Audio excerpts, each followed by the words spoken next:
Deixa eu só dar um breve resumo do que nós vimos na última aula, em específico, para que você se situe aí. Nós vimos que o mundo pagão no primeiro século era totalmente influenciado pela cultura helênica. E nós lembramos que a cultura helênica é a cultura grega, que é a maneira de pensar dos gregos. Lembra que os gregos foram conquistados politicamente pelos romanos, mas os gregos conquistaram os romanos filosoficamente. Os romanos pensavam como os gregos, e para os gregos essa era a maior vitória. E o mundo do Novo Testamento era totalmente influenciado por essa cultura. E isso afetou também a maneira de pensar e de agir da igreja nos seus primeiros anos. Uma outra influência na igreja primitiva, nós vimos, foi o mundo judaico. E os judeus, em especial, eles se dividiam em vários partidos políticos, e dois deles influenciaram demais a igreja, que foram os fariseus especialmente na forma de culto que eles tinham nas sinagogas, que foi trazida para dentro da igreja. E uma segunda influência foram os essênios. Você lembra que os essênios eram aqueles que não queriam saber dessas guerras políticas, não queriam saber do Império Romano, não queriam saber daqueles que estavam se submetendo ao Império Romano. Eles então saíram da vida política, saíram da cidade de Jerusalém, foram viver nas cavernas, nas montanhas. Nós vimos uma comunidade chamada Comunidade de Qumran. Quem lembra dessa? Semana passada eles viviam em buracos, em montanhas, em rochas, né? E muitas características dos essênios são vistas na igreja primitiva. E nós vimos também como a situação socio-religiosa no mundo romano, ela contribuiu para que o evangelho se expandisse da mesma maneira com que ele também fosse aceito pelos povos. Por meio da Pax Romana, nós falamos sobre isso no final da primeira parte, no domingo passado. Por meio da Pax Romana, que era a paz em todo o império, as estradas agora eram mais seguras para se transitar. Então você poderia viajar a fim de pregar o evangelho, sem que ninguém te capturasse. É claro, havia os perigos, mas agora era mais seguro. Ao mesmo tempo, os povos já estavam desacreditados nos deuses romanos. Os imperadores colocaram de novo o culto às divindades romanas, mas aquilo já tinha perdido todo o seu poder místico para os romanos. Então eles cumpriam aqueles rituais toda semana, mas eles já não acreditavam nos deuses romanos. E aí era uma oportunidade ímpar para que o evangelho chegasse, porque as pessoas estavam sedentas por algo diferente, por algo novo, e chega o evangelho. E nós concluímos que, apesar de todas essas dificuldades, foi nessa época que Deus decidiu enviar seu Filho Jesus ao mundo, bem nessa época. Nós focamos em Gálatas capítulo 4, em que diz que quando veio a plenitude dos tempos, Deus enviou o seu Filho. Era o tempo que Deus queria que Jesus viesse.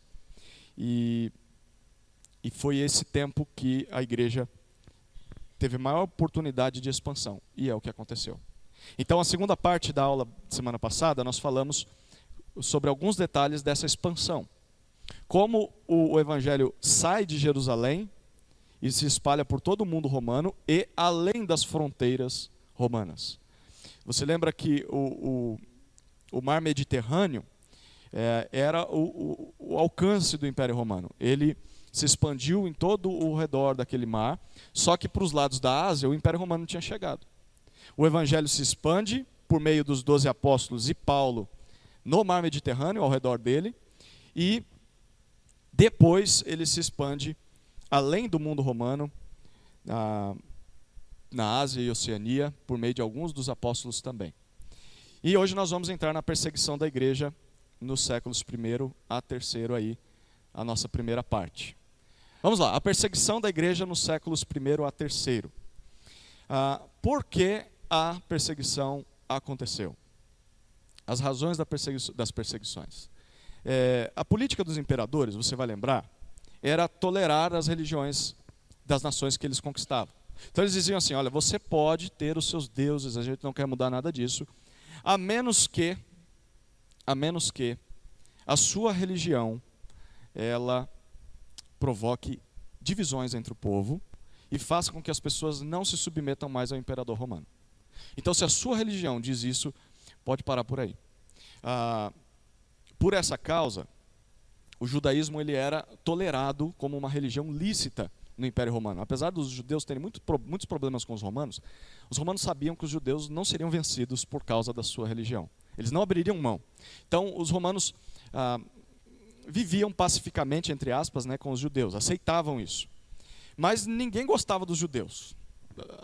A maioria dos romanos não suportava os judeus, e por várias razões.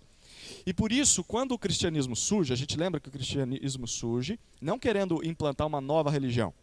Ele surge como se fosse o cumprimento de todas as profecias, e era que os judeus esperavam. Então, para os primeiros cristãos, eles não tinham fundado uma nova religião, eles estavam simplesmente dando sequência ao povo de Deus. Só que com o tempo, muitos judeus não se convertem a Jesus Cristo. E os cristãos percebem, peraí, nós não somos mais como eles. Eles ainda estão lá atrás, eles ainda não aceitaram o Messias. Então, o próprio cristianismo foi se separando do judaísmo, e enquanto ele estava ligado ao judaísmo, considerado como uma seita do judaísmo, ele participou desse desgosto popular. Então, ninguém gostava dos judeus, também ninguém gostava daqueles que eram lembra a seita dos nazarenos, lembra que é assim que Atos chama? Ninguém gostava também daqueles que seguiam o Nazareno. Com o passar do tempo, o cristianismo ele se tornou algo totalmente diferente do judaísmo, porque as pessoas foram pensando nas implicações de se aceitar o Messias, Jesus como Messias, foram vendo, peraí, nós já não somos mais tão rebeldes como aqueles judeus. Com isso, o cristianismo se separou do judaísmo. Assim, ele passou a ser considerado ilegal. Ilegal. O judaísmo era uma religião legal, apesar de ter o desgosto romano. Mas quando ele se separa, o cristianismo se separa do judaísmo, agora as pessoas olham para o cristianismo, você já não é mais judaísmo, você é ilegal. E por quê? Porque para os romanos, o Estado era o principal. A religião, ela só seria aceita se ela servisse aos objetivos do Estado. Então, o Estado em primeiro lugar, religião vinha na prateleira de baixo das coisas importantes da vida. Por isso o cristianismo passou a ser proibido naquela época. E talvez eu possa listar duas razões aqui. Primeiro, porque o cristianismo entrava em competição com o Estado. Porque os dois pretendiam ter lealdade total das pessoas. O Estado dizia, você deve morrer por Roma, você deve servir a Roma. E o cristianismo diz, você deve morrer por Cristo e servir a Cristo e o seu reino. Então, obviamente, eles iriam entrar em oposição uma hora ou outra. Um segundo motivo do porquê o cristianismo passou a ser proibido é porque ele não contribuía para promover o Estado.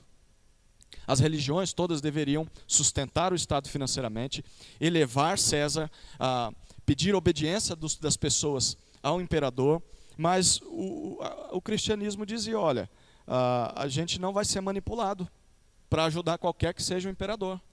Nós temos a nossa regra de fé e prática, que é a Escritura, e nós não vamos nos dobrar a caprichos de imperadores. Se eles estiverem fazendo aquilo que Deus ordena, a gente dá o joia. Senão, a gente não aprova mesmo e não vai ficar abrindo púlpito, né, pegando a linguagem de hoje, para comício de imperador aqui na igreja. A gente não vai fazer isso, não. Então, o cristianismo começou a ser ilegal. Mas tinha muitas religiões naquela época, apesar daquela que o império dizia que deveria acontecer, que era o culto ao imperador, né? Mas, apesar de tantas religiões diferentes, a maioria nunca foi perseguida, porque se submetia ao império. O cristianismo, apesar de ser perseguido, ou em primeiro momento rejeitado, ele nunca reagiu com armas para se defender. Os cristãos nunca pegaram suas espadas, suas lanças, para atacar aqueles que os perseguiam, mas mesmo assim foi o único grupo social perseguido por um período prolongado. Você vai ver que a perseguição sempre ocorreu. Em alguns momentos de maneira oficial pelo império, em alguns momentos só locais. E é isso que nós vamos falar aqui. Os cristãos não participavam daquelas festas que os imperadores promoviam, de culto aos deuses romanos, a Zeus, e culto ao imperador. E por causa disso, o cristianismo também era odiado pelas outras religiões, porque ele era exclusivista. O que o cristianismo diz? O único caminho para Deus é Jesus Cristo. Foram os apóstolos que inventaram isso, foram os primeiros cristãos que inventaram isso. Quem foi que disse isso? Jesus Cristo, eu sou o caminho, a verdade e a vida. Ninguém vem ao Pai a não ser por mim, João 14,6.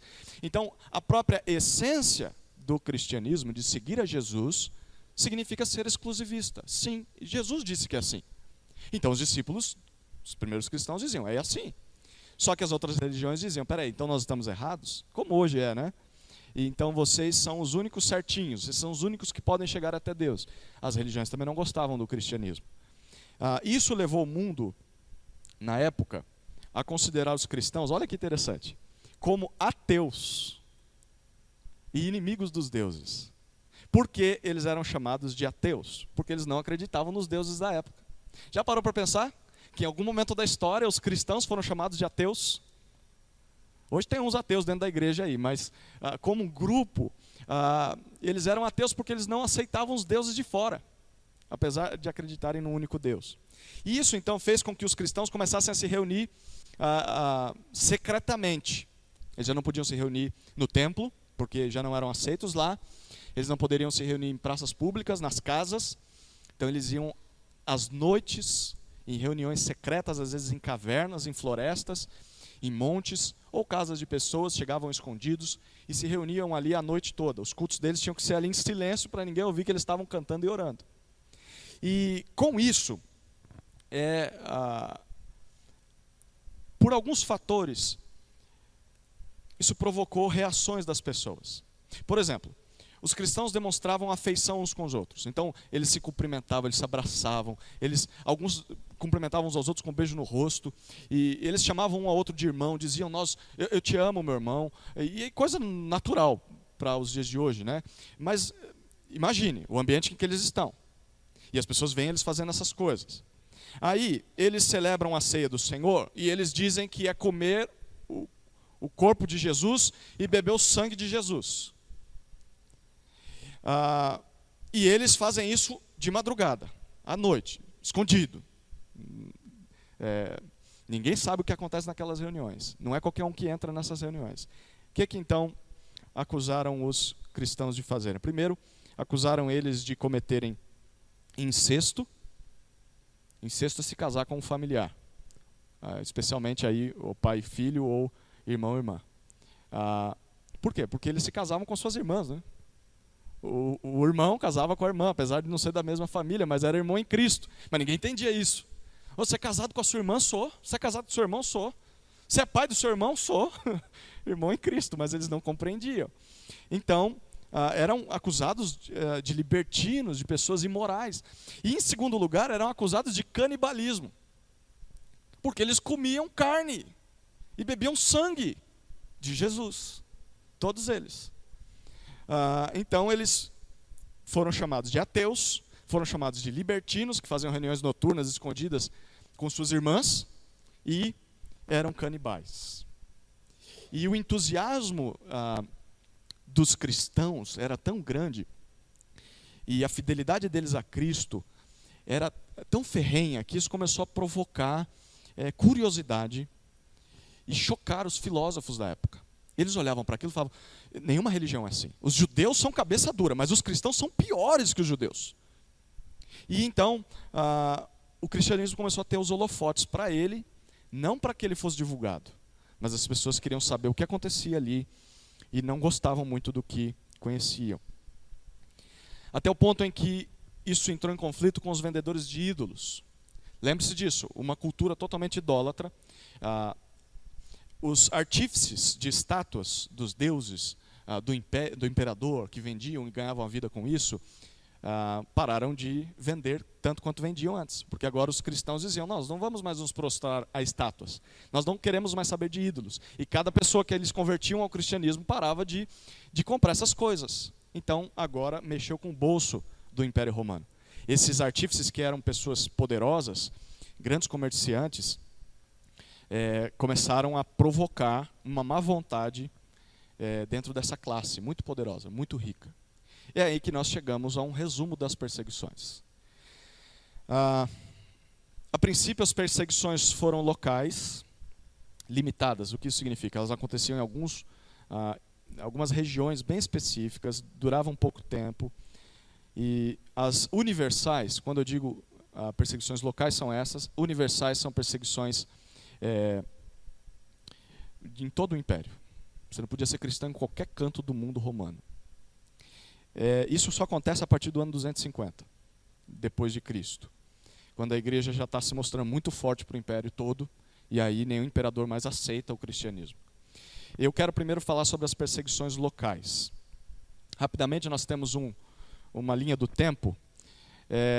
As perseguições locais começam com Nero, ano 64, depois de Cristo, e elas se restringem ali aos limites da capital do império, em Roma, e algumas regiões ao redor. Houve um incêndio em Roma, que destruiu grande parte da cidade. Acredita-se que Nero foi que provocou o incêndio, porque Nero era maluco, doido de pedra mesmo. E Nero, ele diz, essa cidade não está do jeito que eu quero, eu vou queimá-la e reconstruir ela do zero. Acredita-se que é isso que aconteceu, apesar de Nero ter negado e os romanos também negarem até hoje.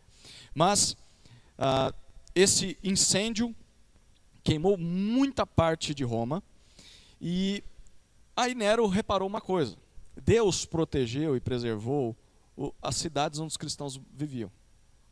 Foi um milagre de Deus. Só que aí Nero olhou para a maioria de Roma queimada e as cidades dos cristãos não queimadas. O que ele disse? Ele achou o bode expiatório dele. Ele disse, foram os cristãos, eles tacaram fogo em todo o império, mas não nas cidades deles. Então começa-se a primeira perseguição aos cristãos. E Nero foi responsável por prender e matar o apóstolo Paulo. Lembra que nós falamos? O apóstolo Paulo foi preso, levado até Roma, depois da primeira prisão que é relatada em Atos, e ele é decapitado no ano do incêndio em Roma. Então, naquele afã de tentar mostrar para os romanos de que ele ia pegar os culpados, ele fala, eu vou acabar com os líderes desses cristãos. E ele captura o apóstolo Paulo e arranca a cabeça de Paulo, literalmente. A segunda perseguição local é com Domiciano. Domiciano reinou até o ano 96 depois de Cristo. Antes da sua morte, ele promoveu uma perseguição muito severa em Roma também, e na Ásia Menor, na região ali da Macedônia, onde ficava a igreja de Corinto e tal, e Filipos. O terceiro é Trajano, ele vai até 117 depois de Cristo. Ele proíbe as sociedades secretas, não só o cristianismo, mas o cristianismo acaba sendo uma dessas, porque eles tinham que se reunir secretamente, escondidos, né? E ele diz, olha, qualquer um que se reunir aí escondido e alguém descobrir, vai morrer todo mundo. E de fato, isso acontece. Nós temos Adriano, agora são dois imperadores, e Antônio Pio. Eles reinam juntos, né? Juntos, na sequência, até 161 depois de Cristo. Eles seguem a mesma política de Trajano, eles perseguem as sociedades secretas. E o que eles faziam? Esses dois imperadores, eles não procuravam os cristãos para condená-los. Então, assim, eles não pegaram o seu exército e disseram, olha, hoje nós vamos às ruas atrás de cristãos. Se você encontrar o primeiro cristão orando, você pega, prende ele, tortura e mata. Não, eles diziam, nós não aceitamos sociedades secretas. O cristianismo é uma delas. Se alguém descobrir uma reunião e delatar para nós, e nós descobrimos que de fato ela está acontecendo, aí sim nós vamos condenar essa pessoa. Então os cristãos nessa época, a perseguição foi um pouco mais branda, porque você só não podia ser descoberto nas suas reuniões. Eles não iam atrás, mas se alguém chegava até eles, essa pessoa era condenada. Marcos Aurelius, 161 a 180, ele perseguiu o cristianismo, ele queria restaurar o paganismo que estava em declínio. Ele diz, gente, o cristianismo está crescendo e o Império Romano, a religião romana, decrescendo. Então vamos retornar isso. E por isso ele queria atacar o cristianismo. E esse homem, olha que interessante, ele foi um homem culto, muito inteligente, mas foi nas mãos desse homem que os cristãos mais sofreram até aquela época. Mais do que nas mãos de Nero, mais do que nas mãos de Trajano, enfim. Foi na mão de Marcos Aurelius. Depois nós vemos Côdomus, até 193 depois de Cristo. Foi o imperador mais brando, mais favorável aos cristãos que os anteriores. Ele perseguiu, mas ele fazia assim porque era necessário, mas ele não gostava tanto de matar cristãos. E aí nós temos o sétimo, da minha lista, que exatamente é Sétimo Severo. vai até 211 depois de Cristo. No princípio, o sétimo Severo foi brando com o cristianismo. Ele seguiu a política de Côdomos. Mas em 202, esse homem promulga uma lei proibindo conversões ao judaísmo e ao cristianismo. O judaísmo era populoso, né? Os judeus tinham muitos filhos, até hoje são assim, se multiplicavam muito. E o cristianismo se multiplicava não com filhos também, mas por conversões. E ele diz, chega, não pode crescer esse negócio aí. E ele proíbe conversões. Essas são as perseguições locais. E aí nós chegamos às perseguições universais. Elas surgem logo após o ano 248, em que foi celebrado o 1000º aniversário do Império Romano. 1000 anos de império. O que nós vamos fazer? Perseguir cristãos. É a nossa festa. 3 imperadores se destacam nessa perseguição universal, em que todo o império, em qualquer canto, irá atrás de cristãos. Décio reina até 251. Em 250 ele decreta que em todo o império cristãos devem ser mortos. Isso dura 10 anos. E a lista de mártires nessa época, mártires são aqueles que morrem por sua fé, perseguidos, sem negar a Jesus Cristo, é muito grande. Muitos cristãos nessa época não suportaram a perseguição e eles não mantêm a sua fé. Familiares eram presos, torturados. Lembra que nós falamos do Coliseu, das arenas?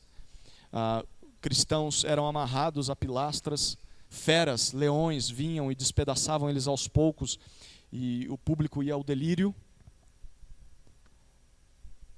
E cristãos que eram presos olhavam para isso e eles diziam, isso vai acontecer com você. Mas se você fizer uma coisinha, nada mais acontece, você é liberado e vai em paz e pode viver com a tua família pro resto da tua vida. É só negar Jesus. É só dizer que César é o seu Senhor. Só isso. E alguns enfrentaram e disseram, não vou negar. Não vou negar. Há relatos de pessoas que diziam, vivo eu venci vocês, morrendo vou vencer mais ainda. Pode me matar aqui, o Senhor está me esperando lá no céu, eu vou seguir o exemplo de tantos profetas crentes do passado. Mas tinha pessoas que não aguentavam. E dá para entender porque não aguentavam. Né? E daqui a pouco a gente vai falar, isso gerou um problema na igreja. O que fazer com essas pessoas? Né? Eles, na hora da perseguição, se escondiam, fugiam, negavam a Cristo. Quando a perseguição abrandava, eles voltavam para a igreja. E aí? A gente já vai falar sobre isso, como eles lidaram com essas pessoas. Mas muitos foram mortos. Galênios é o segundo imperador, não persegue os cristãos, segue aquela política de que se aparecer aqui eu mato, mas não vou atrás deles. E Diocleciano foi o terceiro, ele reina até 316, ele foi contra os cristãos desde o início do seu reinado. Em 295, ele exige que todos os soldados façam culto ao imperador, todos. Obviamente a gente tinha soldados romanos que eram cristãos. Agora você tem um problema. Você tem um problema. Todos os dias os soldados vão ter que cultuar ao imperador. O que aqueles soldados cristãos vão fazer? Em 303 ele acusa os cristãos de incendiarem o seu palácio. Então ele publica um edito que priva os cristãos da sua liberdade. Eles já não podem mais sair nas ruas, eles já não podem exercer o direito de serem romanos, mesmo que não esteja exercendo o cristianismo, né, fazendo cultos públicos. O simples fato de serem cristãos priva eles de qualquer vida pública e forçava eles a cultuarem o imperador, além de tentar destruir as escrituras. Ele disse, esse povo é um povo de um livro. Se eu acabar com esse livro, eu acabo com eles. E ele começou a perseguir casas onde havia bíblias, enfim. Pergaminhos, né? Naquela época não tínhamos bíblias como temos hoje. E essa perseguição durou até o Edito de Tolerância de Constantino, que foi o seu sucessor, do qual nós falaremos mais nas próximas aulas. Nós chegamos à terceira parte da perseguição da igreja, a morte dos apóstolos. Se você tem estômago, essa parte vai ser suportável. Se você não tem, vai ter que suportar também. Mas tem algumas imagens, são gravuras, obviamente, não são fotos deles serem mortos, sendo mortos, né? Mas a forma com que os 12 apóstolos de Cristo morreram não é muito clara para os historiadores. Algumas, você tem relatos, alguns têm documentos que provam, mas a maioria é relato oral do que poderia ter acontecido com eles, né? As pessoas falavam umas para as outras, olha, fulano morreu assim. Porque eles não podiam guardar registros, né, dessas coisas. Então, o que eu vou falar aqui é o que a tradição, que é esse boca a boca que foi passado de pessoas a pessoas, diz. Alguns, você vai ver, tem 2 ou 3 possibilidades de como o apóstolo tenha morrido. Mas eu só quero mostrar para vocês como a história tentou interpretar isso aí. Primeiro apóstolo. Eu não vou citar aqui por época cronológica, mas por importância de cada apóstolo nos seus escritos. Tá? O primeiro apóstolo citado é o apóstolo Pedro. Eu vou citar os 3 primeiros, Pedro, Tiago e João. Né? Eram os mais próximos de Jesus. Pedro era o mais velho dos apóstolos. Dá para ver aí? Ficou pequenininho porque eu vou jogar todas as 10 imagens aí. Pedro serviu a igreja de Jerusalém, ficou ali 35 anos depois da morte de Jesus, até que foi morto sob a perseguição de Nero em provavelmente 68 depois de Cristo, 4 anos depois do apóstolo Paulo. Diz a tradição que ele foi crucificado em Roma, mas ele teria pedido para ficar de ponta cabeça, de cabeça para baixo, para não se assemelhar a Jesus Cristo. O Evangelho de João termina com Jesus dizendo o tipo de morte que Pedro glorificaria a Deus. E ele fala, vai chegar um momento em que você vai ser preso, esse é o sentido das palavras de Jesus a ele ali, e você vai ser morto pelo Evangelho. E interessante, ele diz, eu quero morrer de ponta cabeça, crucificado de ponta cabeça. Tiago, a tradição chama Tiago de Tiago Maior, porque ele é o mais citado no relato bíblico, tinham 2 Tiagos na lista de discípulos de Jesus. Tiago morreu 10 anos depois de Cristo. Foi o primeiro cristão, o primeiro apóstolo, né, a morrer pela causa cristã. E isso está descrito em Atos 12:2. Abre lá a sua Bíblia. Atos capítulo 12, versículo 2. Em Atos 12:2, nós lemos o seguinte. Na verdade, 1 e 2. Naquela mesma ocasião, o rei Herodes decidiu maltratar alguns da igreja, ano 10 depois de Cristo, e matou ao fio da espada Tiago, irmão de João. Qual a melhor maneira de maltratar os cristãos? Atacando seus líderes, seus pastores. E ele mata Tiago. O primeiro apóstolo a morrer pela causa cristã. João é o terceiro. João, o apóstolo João, era o discípulo mais jovem.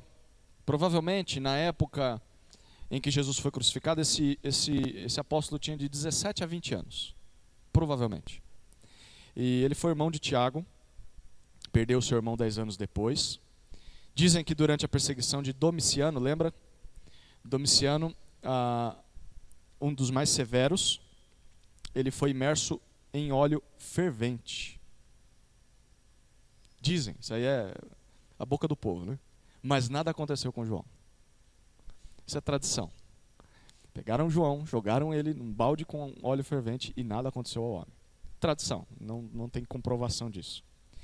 Então Domiciano viu que não conseguia matar João e ele prende João então. Manda ele para Patmos, que é uma ilha, e lá de Patmos é que João escreve o livro de Apocalipse. Ele está isolado, preso, cativo. Depois que a perseguição diminui, acredita-se que ele volta para Éfeso, onde ele morreu de causas naturais, por volta do ano 90 depois de Cristo, sendo o último dos apóstolos a morrer. Provavelmente foi isso que aconteceu com João, aquele que morreu naturalmente, né? Não por perseguição. André, quarto apóstolo citado aí, era irmão de Pedro. André foi torturado antes de ir para a cruz na Grécia. E provavelmente ele estava numa missão evangelística na província da Acaia, que é a Síria, quando foi capturado. Só que André dessa vez foi crucificado não como Pedro nem como Jesus, mas foi em forma de X. Você reparar a imagem ali. É a famosa cruz de Santo André. Já viu aquele cruzamento entre ferrovia e rodovia, em que tem uma placa assim? E é chamada de cruz de Santo André por causa disso. Porque o São André, o considerado santo, né, pela Igreja Católica Romana, o apóstolo André foi crucificado em forma de X. Dizem que os restos mortais dele foram encontrados séculos depois, e aí houve uma tentativa de levar esses restos mortais até a Escócia pelo mar, e durante o trajeto o barco naufragou. Por isso dizem que onde houve o naufrágio, há uma ilha chamada de Santo André, por causa desse naufrágio com os restos mortais de André. Filipe, quinto, é a história mais confusa de todas, o apóstolo Filipe. Não se sabe como esse homem morreu. É certo que ele deu continuidade à missão na Ásia, lembra? Além dos limites romanos, ele vai para o outro lado do mundo. E há 4 posições, lembra que eu falei que tem muitas? Primeiro, que ele morreu de causas naturais. Segundo, que ele foi enforcado. Terceiro, que ele foi apedrejado. E quarto, que ele foi crucificado. Você escolhe qual que você quer ficar aí. Bartolomeu, sexto, depois de ir para a Ásia, a tradição da Igreja Católica Romana afirma que ele foi colocado em um saco e lançado ao mar, depois de ser açoitado. Há uma outra versão que diz que ele teve a sua pele retirada enquanto vivo. Eu não sei qual que é pior, né? Ser açoitado, amarrado em um saco jogado no mar, ou ter a pele arrancada vivo. Mateus, sétimo apóstolo. Os relatos afirmam que ele continuou a sua missão na região da Judéia, onde foi ali o ministério de Cristo, até que ele é morto na Etiópia. E a causa da morte teria sido um ferimento de espada, ou também por causas naturais. Tomé. Lembra que Tomé foi um dos precursores do evangelho na Índia. Tomé trabalha na Índia, provavelmente morreu a flechadas durante as suas orações pelos indianos. Sua morte teria sido encomendada pelo rei Milapura, na cidade indiana de Madras, no ano 53 d.C. Simão é um dos que menos se fala nos evangelhos, você vê bem pouquinho sobre ele. Dizem que ele foi morto em Roma durante o massacre no ano 70, no auge das perseguições. Tiago, o menor. Por que menor? Porque se fala menos dele do que do outro.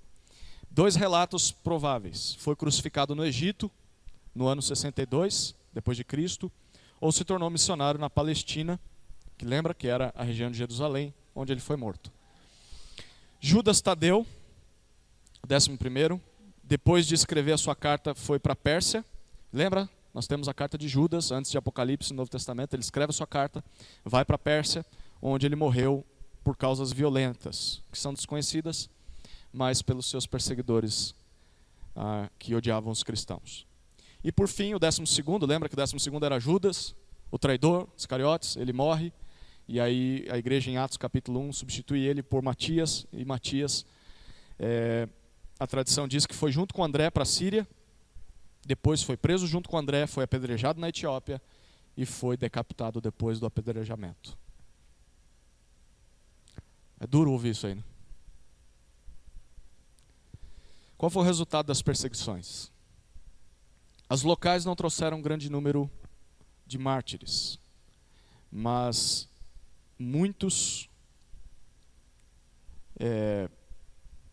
mártires foram revelados nas perseguições universais. Na época das locais, poucos negavam sua fé. Poucos, eram em regiões. Mas isso foi suficiente para criar o problema dos lapsos. Lembra que eu falei daqueles que negavam Jesus, depois voltavam, se escondiam, e quando a perseguição acabava, voltavam para a igreja? Eram chamados de lapsos, que é uma palavra que significa os que caíram. O que fazer com os lapsos? Daqui a pouco a gente fala sobre eles. As perseguições universais devastaram a igreja. Devastaram a igreja. Muitos negaram a fé. Muitos foram exilados do império, jogados para fora do Império Romano. Mesmo assim, a lista daqueles que deram suas vidas foi muito grande. E apesar de tudo isso, a igreja conseguiu sobreviver. E ainda crescia em meio às perseguições. E cresceu ainda mais quando houve uma relativa paz durante 40 anos entre o império de Décio e Diocleciano. O problema dos lapsos foi muito agudo, principalmente nos séculos 2 e 3. Como que a gente lida com os que caíram? Alguns escritos foram feitos para resolver essa questão e algumas questões foram levantadas sobre o que fazer com eles. A igreja em Roma, ela recebe os lapsos de volta, mas recebe com uma condição. vocês vão confessar esse pecado, vocês pecaram contra o Senhor, e então vocês vão ser aceitos. Haveria uma espécie de punição, eles deveriam, uma espécie de castigo que eles deveriam pagar, mas eles eram aceitos depois de pagar isso aí. Uma espécie de penitência. Mas eles não poderiam fazer isso novamente. Você é aceito, mas é uma vez só. E nenhum deles poderia se tornar líder da igreja. Isso foi o que a igreja em Roma decidiu na época. Apenas os que demonstrassem verdadeiro arrependimento era que poderiam voltar e ser aceitos na igreja. Tinha igreja que não aceitava eles, de jeito nenhum. Eram hereges, tinham perdido a sua salvação, já não tinham parte no reino de Deus, não tinha mais restauração para eles. A gente vai falar sobre isso na segunda parte. Essas conclusões foram um resumo de 2 tratados, eu vou falar rapidamente sobre eles no segundo período. Tratado do pastor de Hermas e de Cipriano. São 2 documentos que falavam sobre o que fazer com os lapsos, o que fazer com os que caíram.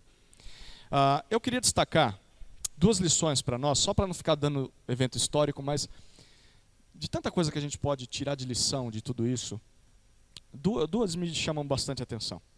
A primeira, pode passar, Sara. Pode passar. É que apesar das falhas humanas e da oposição dos inimigos, Deus preservou o cristianismo.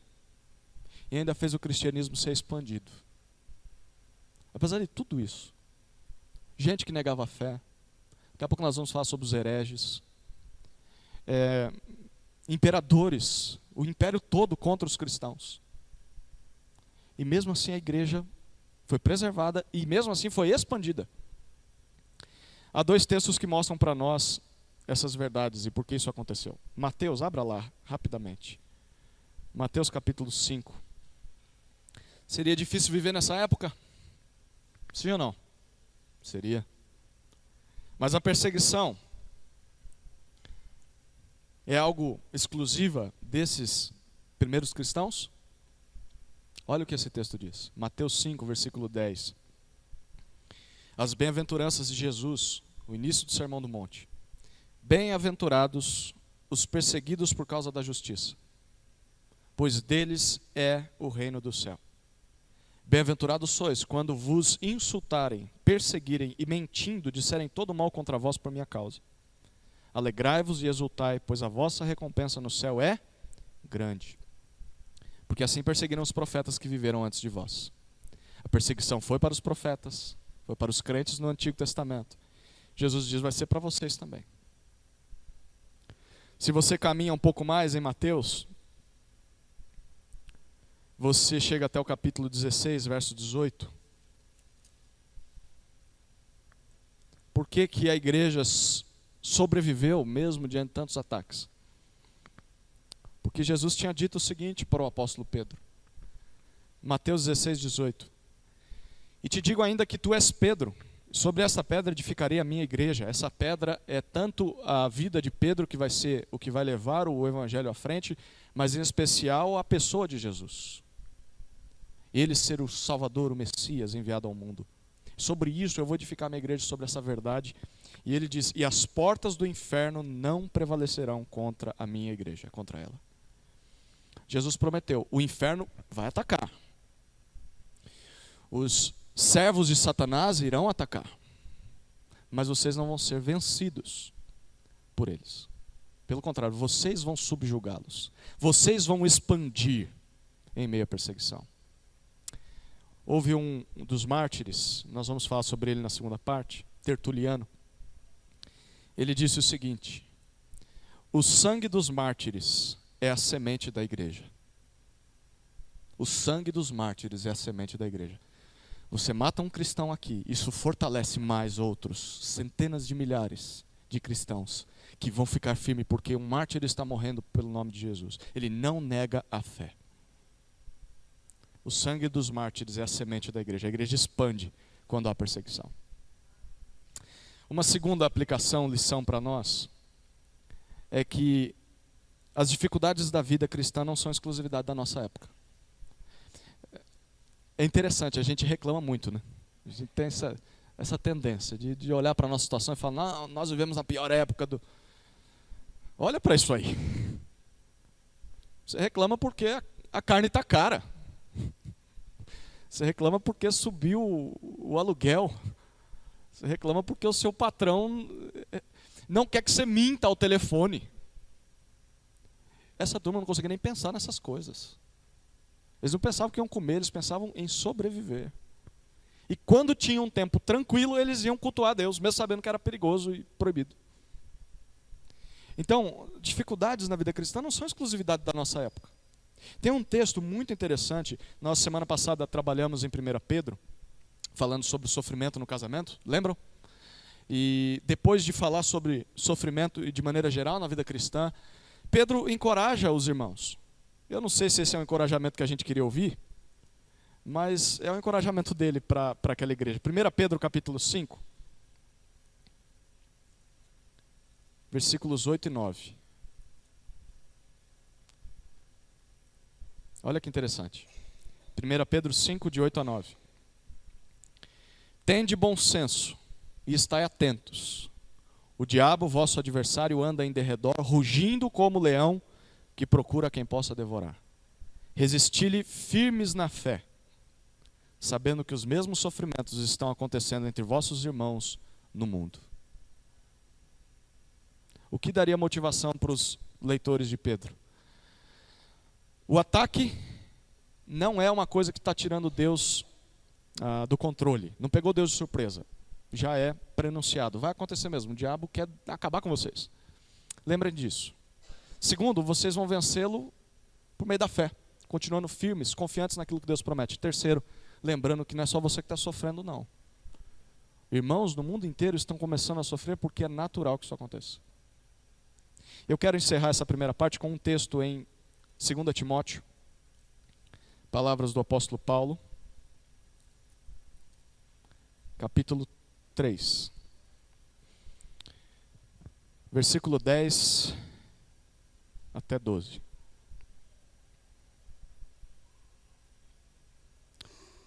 Paulo diz assim: antes de ser decapitado, está prestes a ser morto. Tu, porém, Timóteo, tens observado a minha doutrina, procedimento, intenção, fé, paciência, amor, perseverança. Você tem observado, versículo 11, minhas perseguições e aflições, que sofri em Antioquia, Icônio e Listra. Quantas perseguições suportei? E o Senhor me livrou de todas. Ele sofreu muito. Mas ele diz, mas o Senhor me deixou vivo até aqui. E aí olha o que ele diz no verso 12. Na verdade, todos, não só alguns, todos os que querem viver uma vida piedosa em Cristo Jesus sofrerão perseguições. A pergunta não é se você vai ser perseguido ou não. Mas é se você for fiel, algum tipo de perseguição você vai enfrentar. Fiel ao que Deus manda. Quando nós estudamos história da igreja, nós percebemos que nós sofremos muito pouco em comparação com os nossos heróis na fé. E isso produz mais gratidão pela época em que nós vivemos, né? Deus, obrigado porque a carne está tão cara. Obrigado porque minha maior preocupação é porque a escola das crianças subiu. É porque eu tenho um patrão meio antipático. É porque eu tenho um marido e uma esposa descrente. Eu poderia ter vivido nessa época. E o negócio poderia ter sido muito pior. Amém? Alguém tem alguma dúvida ou comentário sobre isso? Joia. Eu acho que vale a pena orar, né? Depois desse tema aí, vamos orar, a gente vai para o nosso intervalo. Deus querido, a gente sente muito por todo esse sofrimento que os teus servos sofreram, tiveram de enfrentar. Mas a gente entende de que esse mundo não te reconhece. Foi assim que tratou o Salvador Jesus. E como ele mesmo disse, é assim que vão nos tratar. E faz isso porque nós não somos desse mundo. Nós somos da nossa pátria celestial, que nos aguarda ao teu lado. E por isso esse mundo quer abafar, apagar a luz, porque o Senhor brilha através de nós. Ajuda-nos, Deus, a não omitirmos essa luz, a não nos escondermos, a enfrentarmos, se necessário, sofrimentos por nossa fé, olhando para esses exemplos da história, que apesar dos sofrimentos não negaram Jesus Cristo. Nós queremos dar um abraço em cada um deles, Deus, quando chegarmos ao céu. Agradecer pelo exemplo deles. Nós te amamos, Deus. E se for necessário sofrer pelo teu nome, dá-nos forças para que isso aconteça. Possamos suportar esse sofrimento. Assim oro no nome de Jesus. Amém.